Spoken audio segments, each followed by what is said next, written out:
नमस्कार मित्रों, मैं एसवी भारद्वाज आपका अभिनंदन करता हूं।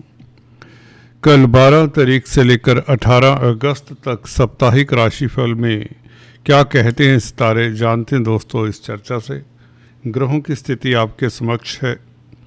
चंद्रमा के गोचर के हिसाब से मुख्यतः ये राशिफल होता है, जिसमें ग्रहों नक्षत्रों का प्रभाव समाहित करके हम आपके लिए राशिफल प्रस्तुत करते हैं। अंत में शुभ रंग, शुभ अंक, जेमस्टोन्स और उपायों की बात भी करते हैं, जिसे देखना सुनना मत भूलें। अगर दोस्तों आप पहली बार हमारे चैनल पर आए हैं तो कृपया सब्सक्राइब करने के पश्चात बेल आइकन दबा दिया करें। दोस्तों, इस वीडियो से हम मुख्यतः चंद्रमा के गोचर की बात करते हैं, जिसमें ग्रहों नक्षत्रों का प्रभाव समाहित करते हैं। इस सप्ताह जो परिवर्तन हो रहे हैं पहले उनकी बात कर लें।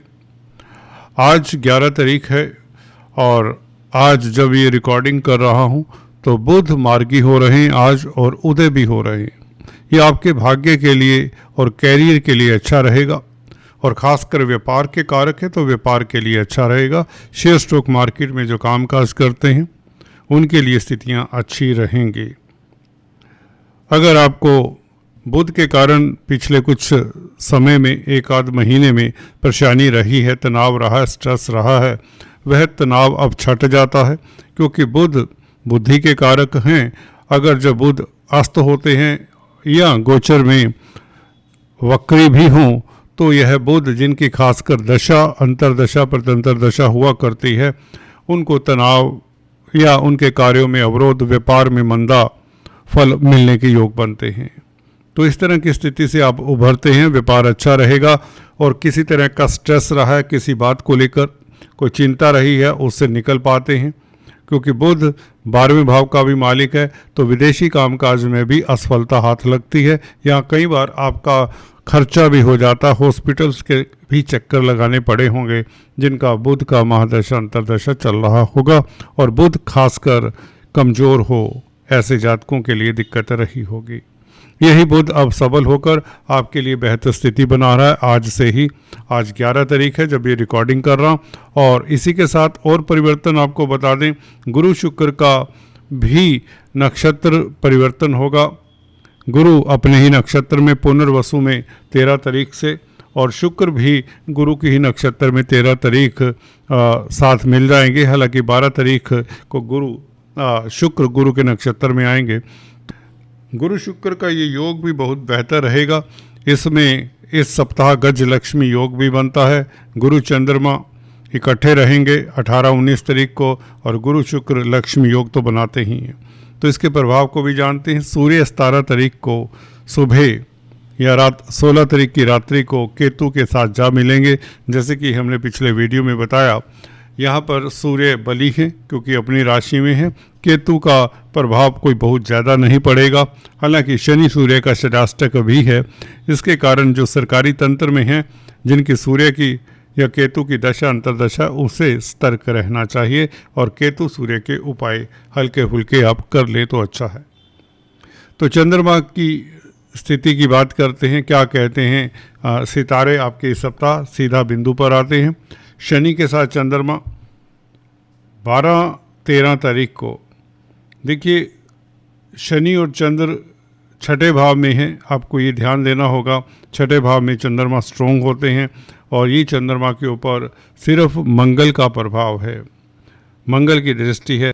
शनि हालांकि चंद्रमा के मित्र नहीं है, परंतु मंगल मित्र हैं चंद्रमा के, तो मंगल से भी दृष्ट रहेंगे ये चंद्रमा।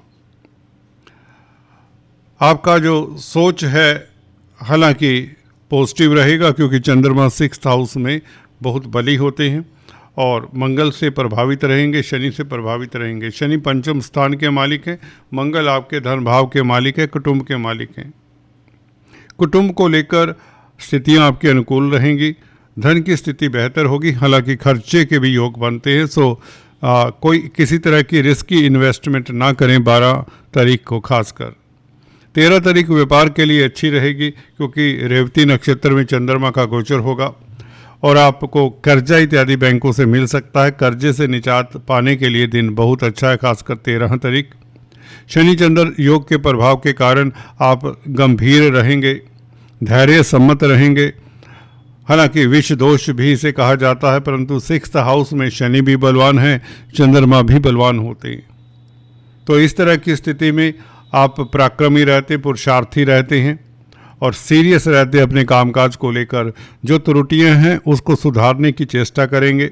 आत्म मंथन के लिए समय अच्छा है, विदेशी कामकाज के लिए समय अच्छा है, व्यापार के लिए समय जरूर अच्छा है, परंतु निवेश 12-13 तारीख को ना करें, कोई कमिटमेंट ना करें। ये 2 दिन आपको रूटीन के कार्य करने चाहिए और किसी के साथ उलझना नहीं चाहिए। कार्यस्थल पर खासकर अपने प्रतिद्वंदियों से किसी तरह की नोक झोंक ना करें, कोई आर्ग्यूमेंट्स ना करें, अवॉइड करें जेलसी जो करते हैं आपसे लोग। और कहीं ना कहीं अपने स्वास्थ्य का भी ख्याल रखें, खान पान के ऊपर नियंत्रण रखें 12 तारीख को खासकर। 14-15 तारीख ये चंद्रमा बहुत अच्छा है, सप्तम भाव का चंद्रमा मंगल से दृष्ट रहेगा। मंगल आपके सप्तमेश भी हैं, तो दाम्पत्य जीवन के लिए अच्छा है, लव लाइफ के लिए अच्छा है, व्यापार के लिए भी अच्छा है। 14 तारीख रोज़मर्रा की आमदन बढ़ेगी आपकी और परिवार के साथ आपका क्वालिटी टाइम बीतेगा। आप खुश रहेंगे, कोई ना कोई उपलब्धि आपको मिल सकती है। खासकर धन को लेकर जो चिंता है उस चिंता का हरण हो सकता है। आपका प्रभाव क्षेत्र बढ़ता है, आपकी पर्सनैलिटी में एक निखार सा आता है। आप पराक्रमी और पुरुषार्थी रहेंगे, हिम्मती रहेंगे, अपने काम में मस्त रहेंगे। दिन अच्छी तरह से बीत जाएगा। 15 तारीख आपके लिए और भी बेहतर है। भरनी नक्षत्र में चंद्रमा, जो कि शुक्र का नक्षत्र है, शुक्र आपके भाग्य स्थान में, तो निश्चित तौर से भाग्य आपका प्रबल रहेगा। चाहे व्यापार है, चाहे आपका मैरिज लाइफ है, चाहे विदेशों में इन्वेस्टमेंट की बात है, एक्सपोर्ट इंपोर्ट के कार्यों की बात है। पारिवारिक रिश्ते मधुर होंगे। किसी स्त्री वर्ग के कारण आपको मदद मिल सकती है। आपकी पत्नी भी आपके साथ कंधे से कंधा मिलाकर चलने वाली होगी। 15 तारीख आपके लिए बहुत शुभ है। आपका लव लाइफ बेहतर रहेगा, दाम्पत्य जीवन सुखद रहेगा। आपकी पर्सनालिटी में एक चमक सी होगी, आपका ऑरा पॉजिटिव रहेगा। अदालती मसलों में भी कहीं ना कहीं जीत की संभावनाएं प्रबल रहेंगी। 15 तारीख को कोई शुभ समाचार 15 तारीख को भी मिल सकता है। कुल मिलाकर 14-15 तारीख आपके लिए लाभकारी है। आपकी आमदन में वृद्धि होती है। व्यापार में कोई नई डील आपको मिल सकती है। शेयर स्टॉक मार्केट वालों के लिए 15 तारीख ज़्यादा बेहतर रहेगा। वायदा व्यापारी हैं, म्यूचुअल फंड्स इत्यादि में इन्वेस्ट करते हैं, कमोडिटी ट्रेडिंग करते हैं, तो 15 तारीख आपके लिए ज़्यादा बेहतर रहेगा। मंगल से भी ये चंद्रमा दृष्ट है और शुक्र के नक्षत्र में, शुक्र भाग्य स्थान में बैठे हुए हैं, लगन के मालिक हैं, तो भाग्य आपका प्रबल रहेगा। धर्म कर्म में भी कहीं ना कहीं आपकी आस्था रहेगी। योगा मेडिटेशन से 15 तारीख लाभान्वित होंगे। बात करते हैं 16-17 तारीख की। उच्च का चंद्रमा दोस्तों इन 2 दिनों में, परंतु यहाँ पर अष्टम चंद्रमा का दोष भी लग जाता है। शनि से दृष्ट भी रहेगा ये चंद्रमा। कहीं ना कहीं दूर देश की यात्रा अवॉइड करें, अपने काम में मस्त रहें। दूसरों के साथ जो भी बातचीत करें सोच विचार कर करें, या यूँ कहें किसी को बिना मांगे सलाह मत दें, किसी के साथ आर्ग्यूमेंट्स मत करें। अगर आपको यात्रा करनी ही है तो दही खाकर आप यात्रा कर सकते हैं। अपने इष्ट देव की आराधना करके यात्रा प्रारंभ कर सकते हैं, अगर यात्रा करना बहुत ज़रूरी है। 16 तारीख को खासकर। 17 तारीख अचानक से लाभ के योग बनते हैं। कैरियर के लिए दिन उत्तम रहेगा। कामकाज की स्थितियां बेहतर रहेंगी। अगर कोई इंटरव्यू देना चाहते हैं तो दिन बहुत उत्तम रहेगा। 17 खासकर रोजगार की स्थितियां उत्तम रहेंगी। व्यापार में आपको कोई ना कोई लाभ हो सकता है। जो ट्रेडिंग करते हैं, खासकर दुकानदार हैं, सप्लायर हैं, प्रिंटिंग स्टेशनरी का कामकाज करते हैं, उनके लिए 17 तारीख ज़्यादा बेहतर रहेगा। कमीशन के कामकाज के लिए भी दिन बहुत उत्तम रहेगा। 17 तारीख दोस्तों, 17 तारीख आपके लिए बहुत लाभकारी रहेगा।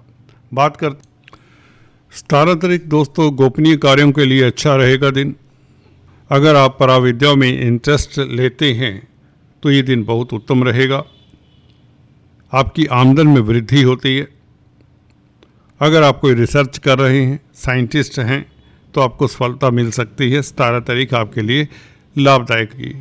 कोई ना कोई आपका गोपनीय कष्ट दूर होता है। आप शत्रु हंता रहेंगे। जी हाँ दोस्तों, आपको अचानक से लाभ हो सकता है। वसीयत का लाभ भी इस तरह की स्थिति में हो जाता है क्योंकि चंद्रमा उच्च के हैं आपके, जो कि कैरियर के मालिक हैं। कैरियर का मालिक उच्च का हो और पंचमेश शनि से दृष्ट है तो अचानक से लाभ, लॉटरी इत्यादि के योग बनते हैं। वसीयत से लाभ, कोई इंश्योरेंस का पैसा इत्यादि भी मिल सकता है। अगर आप व्यापारी हैं, कारोबारी हैं, ट्रेडर्स हैं, कमीशन का कामकाज करते हैं तो दिन आपके लिए ज़्यादा खास रहेगा। आपके कर्म भाव में बुध का गोचर, जो कि बुध 11 तारीख से बेहतर स्थिति में आ चुके हैं, मार्गी हो चुके हैं, तो इसका मतलब ये है आपके व्यापार में वृद्धि होगी, भाग्य साथ देगा, विदेशी कामकाज में सफलता मिलेगी। मल्टीनेशनल कंपनीज में अगर आप कामकाज करते हैं तो बेहतर दिन रहेगा। कुल मिलाकर मन बली रहेगा। हाँ, 16 तारीख को जैसे कि बताया, लंबी यात्रा अवॉइड करें, किसी के मामलात में हस्तक्षेप मत करें, do not interfere in others matter. और 18 तारीख की बात करें तो गुरु के साथ और शुक्र के साथ गज लक्ष्मी योग बनता है दोस्तों, क्योंकि गुरु और शुक्र लक्ष्मी योग बनाते हैं, गुरु और चंद्र गज केसरी राजयोग बनाते हैं।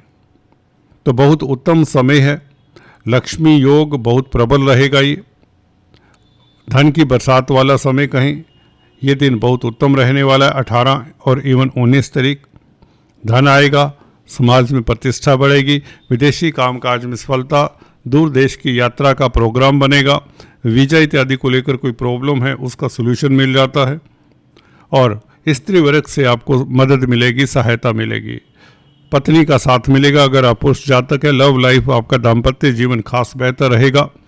कोर्ट कचहरी के मामलात में आपको फतेह मिलती है, जीत मिलती है, कर्जे से निजात मिलती है, बैंकों से ऋण मिल जाता है। अगर आप बैंकिंग प्रणाली में कामकाज करते हैं तो दिन उत्तम रहेगा। अगर किसी तरह के काउंसलर, कंसल्टेंट है, टीचर, गाइड हैं तो भी दिन बेहतर रहेगा, आपको सफलता मिल जाएगी। समाज में मान सम्मान बढ़ने के योग बनते हैं, आपका सोशल स्टेटस बढ़ता है। कुल मिलाकर ये था चंद्रमा का गोचर। चलते चलते lucky number, lucky colour, gem stones की बात करें दोस्तों, हम अक्सर बताते हैं ये जेम स्टोन्स आपके लिए पन्ना बनता है, जो कि बुध का स्टोन है। इसे जरूर धारण करना चाहिए, परंतु ये ध्यान रहे कि बुध गुरु के साथ आपकी कुंडली में नहीं होना चाहिए। दूसरा ओपेल बनता है, शुक्र का स्टोन है। ओपेल के अलावा आप डायमंड भी धारण कर सकते हैं अगर आप अफोर्ड कर सकते हैं। शनि का स्टोन नीलम बनता है, ये भी आप धारण कर सकते हैं क्योंकि शनि आपके लिए योग कारक प्लैनेट है। अगर शनि आपको सूट कर जाता है तो आपकी ज़िंदगी की 90% प्रॉब्लम्स सॉर्ट आउट हो जाती हैं स्वतः ही। तो शनि को धारण करना चाहिए, शनि के इस स्टोन को, नीलम को, और शनि की उपासना भी आपको करनी चाहिए। कुल मिलाकर आज इतना ही, फिर से मिलेंगे, तब तक के लिए stay tune. Thanks for watching this video.